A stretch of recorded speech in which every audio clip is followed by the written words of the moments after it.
सुबह अपनी पत्नी काजल पर चिल्ला रहा होता है। अरे तुम्हें कहा था ना शर्ट प्रेस करवा दो, मुझे पार्टी में जाना है, लेकिन तुमसे वो भी नहीं हुआ। अरे मैं भूल गई थी, लाइए मैं अभी आपकी शर्ट प्रेस करवा कर लाती हूँ। नहीं, अब तुम्हें परेशान होने की जरूरत नहीं है, मैं खुद ही जाकर शर्ट प्रेस करवा कर ले आता हूँ। इतना कहकर गोपाल गांव में ही बरगद के पेड़ के नीचे प्रेस वाली के पास पहुंचता है। अरे चंपा भाभी जरा ये शर्ट प्रेस कर देना, काजल को कहा था कल शाम में ही प्रेस करवा ले, लेकिन वो सुनती कहाँ है। इतना कहकर गोपाल गांव में ही बरगद के पेड़ के नीचे प्रेस वाली के पास पहुंचता है। आप बैठिए, बस 10 मिनट में हो जाएगा काम। चंपा इतना कहकर गोपाल के हाथ से उसकी शर्ट ले लेती है और उसे प्रेस करने लग जाती है। तभी गोपाल चंपा से कहता है, अच्छा भाभी, आपका घर तो दूसरे गांव में है, वैसे आपके पति करते क्या है? उनका तो कई सालों पहले ही एक्सीडेंट हो गया था।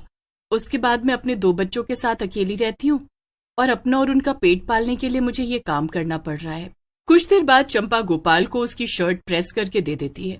गोपाल भी घर चला आता है और अपने काम पर निकल जाता है। इधर गांव की ही चंद्रकला काजल के पास आती है। अरे काजल बहन, मुझे तुमसे बहुत जरूरी बात करनी है। क्या बात है चंद्रकला, ठीक तो हो ना तुम? और इतनी घबराई हुई क्यों हो? कुछ भी ठीक नहीं है। आपको पता है कल मेरे पति शादी में गए थे और जब वो शादी से आए तो उन्होंने मुझे अपनी पीठ दिखाई और हाथ भी दिखाया जो जला हुआ था। ऐसा लग रहा था किसी ने प्रेस गरम करके दाग दिया हो। कैसी बातें कर रही हो? क्या ऐसा कुछ हुआ था? कहीं आप दोनों में झगड़ा हुआ हो? अरे तुम्हें ऐसी बातें आपको बताने थोड़ी ही आती कि मैं अपने पति को अपने हाथों से प्रेस गरम करके दाग दिया है। तो कहीं ऐसा हो सकता है कि भाई साहब ने शर्ट पहनकर प्रेस करना चाहा होगा और उनका शरीर जल गया हो। लेकिन काजल बहन, इसके लिए प्रेस का होना भी तो जरूरी है ना। मेरे घर में तो प्रेस है ही नहीं, बल्कि पूरा गांव तो उस चंपा से अपने कपड़े प्रेस करवाता है। ये तो बड़ी अजीब बात है। काजल को चंद्रकला की बात समझ नहीं आती, जो बहुत अजीब थी। अब अगले दिन सुबह सुबह गोपाल अपनी पत्नी काजल को उठाते हुए कहता है, काजल उठो, तुम्हें पता है रमेश भाई साहब नहीं रहे। ये क्या कह रहे हैं आप? कल ही तो चंद्रकला भाभी आई थी मुझसे कहने की उनके पति की पीठ और हाथ पर जले का निशान है। हाँ, चंद्रकला भाभी ने खुद मुझे आकर बताया था कि उनके पति के पीठ और हाथ पर जला हुआ निशान बना हुआ है और ऐसा लग रहा है किसी ने प्रेस से दाग दिया हो।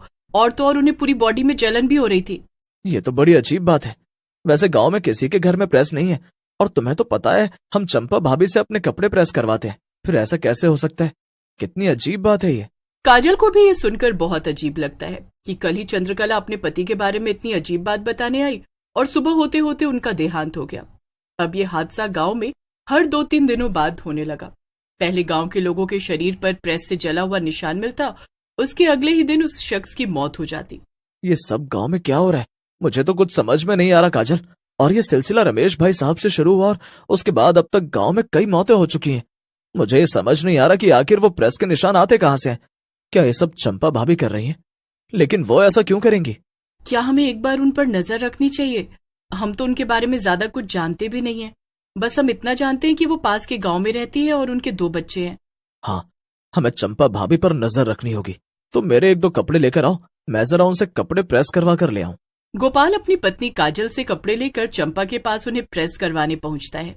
क्या बात है गोपाल भैया, बड़े दिनों बाद आए हैं आप कपड़े प्रेस करवाने? चंपा गोपाल से बात करते हुए एकदम गरम प्रेस को अपने हाथ पर रखकर चेक करती है, फिर भी चंपा का हाथ नहीं जलता। ये देख गोपाल को बहुत अजीब लगता है। अच्छा कोई बात नहीं, जब जरूरत लगे तभी आ जाए कीजिए। वैसे आजकल तो गांव में माहौल ही कुछ ऐसा है कि लोग गम में डूबे हुए हैं। कुछ देर बाद गोपाल वहां से घर चला आता है और देर शाम होने का इंतजार करने लगता है। और शाम होते ही गोपाल चंपा के गांव पहुंचता है। वहां जाकर गोपाल चंपा के बारे में लोगों से पूछने लगता है। अरे काकी, मुझे आपसे कुछ जानना था। हाँ हाँ, बताओ बताओ, क्या जानना था बेटा? तुम इस गांव के तो लगते नहीं। कौन हो, कहाँ से आए हो? मैं पास के गांव से आया हूँ काकी। मुझे ये जानना है कि यहाँ आसपास कोई चंपा नाम की औरत रहती है जिसके पति की एक्सीडेंट में मौत हो गई हो और उसके 2 बच्चे भी हैं। ऐसा तो कोई नहीं है बेटा, और मुझे तो पूरे गांव के लोगों का नाम याद है और पूरे गांव के लोगों के बाप दादा के बारे में जानती हूँ। लेकिन ऐसे नाम की औरत नहीं रहती हमारे गांव में। ना ही ऐसा कुछ हादसा हुआ है किसी भी गांव वालों के साथ। लेकिन क्या बात है, तुम इतने परेशान क्यों हो? अरे क्या बताऊं, पिछले कुछ समय से हमारे गांव में मौतें हो रही हैं और मरने वाले के हाथ और पीठ पर प्रेस से जलने का दाग होता है। और जो औरत हमारे गांव में प्रेस करने दूसरे गांव से आती है वो खुद को इसी गांव का बताती है। तभी मैं उसके बारे में जानने आया हूँ। पता नहीं क्या हो रहा है। मुझे तो कुछ भी समझ नहीं आ रहा कि ये सब क्या। मुझे तो लगता है तुम्हारे गांव पर किसी भूत प्रेत का साया है। जरूर तुम्हारे गांव में ऐसा कुछ हुआ है जिस वजह से मरने वाले को मुक्ति नहीं मिली है और गांव वालों की इतने रहस्यमय तरीके से मौत हो रही है। गोपाल को चंपा के बारे में कोई खबर नहीं मिलती। अब गोपाल घर की तरफ लौट रहा होता है और रास्ते में उसे चंपा कपड़े प्रेस करती हुई दिख जाती है। लेकिन गोपाल नजरें चुराता हुआ घर की तरफ बढ़ने लगता है। तभी पीछे से आवाज आती है, क्या हुआ? मेरे घर का अता पता नहीं मिला आपको? देखो तुम जो कोई भी हो सच सच बता दो, तुम्हारा उस गांव में कोई नाम अता पता नहीं है? अरे गोपाल भाई साहब, आप मुझसे ऐसी बात क्यों कर रहे हैं? बल्कि मुझे तो आपकी पत्नी ने बताया कि आप मेरे घर गए थे, लेकिन मैं तो उस गांव में रहती ही नहीं। अब मैंने अपना घर बदल लिया है। मेरे पास घर जमीन तो है नहीं, इसलिए मेरा एक ठिकाना भी नहीं कि मैं यहाँ रहती हूँ। गोपाल को पहले तो चंपा की बात अजीब लगती है, लेकिन फिर गोपाल चंपा से कोई सवाल नहीं करता और वो घर आकर अपनी पत्नी काजल को सारी बात बताता है। काजल भी गोपाल की बातें सुनकर हैरान थी, लेकिन उन्हें समझ नहीं आ रहा था कि अब अगली मौत गांव में किसकी होने वाली है। मुझे तो अब इस प्रेस वाली पर शक हो रहा है, हमें उस पर नजर रखनी होगी। तुम सही कह रही हो, उसकी बातें उसकी हरकत मुझे काफी समय से अजीब लग रही हैं। ऐसे में गोपाल देर शाम होने पर चंपा पर नजर बनाए हुए था। जैसे ही चंपा अपनी दुकान बंद करके घर की तरफ जाने लगती है, गोपाल उसके पीछे पीछे जाने लगता है। तभी गोपाल देखता है कि चंपा जंगल की तरफ जा रही है और आगे जाकर वो अचानक से गायब हो जाती है। अभी तो यही थी, कहाँ गई चंपा भाभी? मेरे साथ भी न जाने कितनी अजीब अजीब चीज हो रही है। खैर, अगर मैं आगे गया तो मुझे रात हो जाएगी और मुझे मुखिया जी की पार्टी पर भी जाना है। गोपाल वेटर का काम करता था। वो शादी पार्टी में वेटर का काम करके अच्छा खासा कमा लिया करता। अब ऐसे में गोपाल वहां से वापस आकर चंपा की प्रेस की हुई शर्ट पहन लेता है और मुखिया जी के घर पहुंच जाता है। वहां पार्टियों में गोपाल मेहमानों को खाना सर्व कर ही रहा होता है। तभी उसकी नजर उसके हाथ पर जाती है जो प्रेस से जला हुआ था। मेरे हाथों पर यह प्रेस से जले होने का निशान कैसा?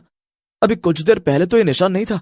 कहीं ये प्रेस की हुई शर्ट पहनने से तो नहीं हुआ? इसका मतलब चंपा भाभी के हाथों का प्रेस किया हुआ कपड़ा पहनने वाले की मौत हो जाती है।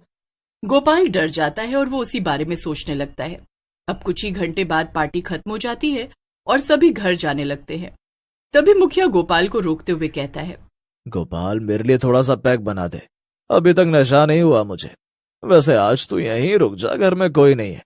ये सारी पार्टी सरपंच मुखिया प्रधान के लिए थी, इसलिए बीवी को मायके भेज दिया था। ठीक है मुखिया जी, मैं आपके साथ यहाँ रुक जाता हूँ, लेकिन सुबह होते ही चला जाऊंगा। मुखिया के आदमी तो नशे में इधर उधर सोए हुए थे। इधर गोपाल से मुखिया बात करता हुआ दारू पी रहा होता है। गोपाल को पहले चुड़ैल दिखती है और वही चुड़ैल चंपा के रूप में बदल जाती है। लेकिन जब मुखिया पीछे मुड़कर देखता है और वो तुरंत ही चिल्ला पड़ता है, ये तो मेरी बसंती है, लेकिन तुम इतने दिनों बाद कैसे? तुम मर चुकी हो ना? तभी तो मैं बदला लेने आई हूँ। अब तुम्हें भी मरना होगा। जिस तरह से धीरे धीरे मैंने गांव वालों को मारा है, उस तरह अब तुम्हारी बारी भी है। लेकिन मैं तो निर्दोष हूँ। मैंने क्या किया है? मुखिया जी, क्या ये आपकी पत्नी है? ये मेरी बसंती है, जिसे मैंने प्रेस से जला जला कर मारा था, क्योंकि इसके बाप ने मुझे दहेज देने से मना कर दिया था। पहले इसके बाप ने दहेज देने के लिए कबूला और फिर शादी के बाद मुकर गया। उसका खामियाजा बसंती को भुगतना पड़ा। बसंती, मुझे छोड़ दो। इसने तो मुझे प्रेस से जला जला कर मारा, लेकिन गांव वालों ने भी मेरी मदद नहीं की। जब मैं जले हुए हाल में तड़पते हुए गांव वाले लोगों का दरवाजा पीट पीट कर मदद मांग रही थी, तब गांव वालों ने अपने घर के दरवाजे बंद कर लिए और मेरी मदद नहीं की, क्योंकि उन्हें मैंने धमकाया था कि कोई भी बसंती की मदद नहीं करेगा। तो ठीक है, अब मरने के लिए तैयार हो जाओ। इतना कहकर चुड़ैल मुखिया के गर्दन को पकड़कर उसे हवा में उठा देती है और मुखिया भी तड़प तड़प कर मर जाता है। उसके बाद जैसे ही चुड़ैल गोपाल की तरफ बढ़ती है, चुड़ैल का शरीर खुद ब खुद भस्म होने लगता है। लगता है मेरा समय पूरा हो गया और मेरा बदला भी। तुम्हारी किस्मत अच्छी है जो तुम बच गए।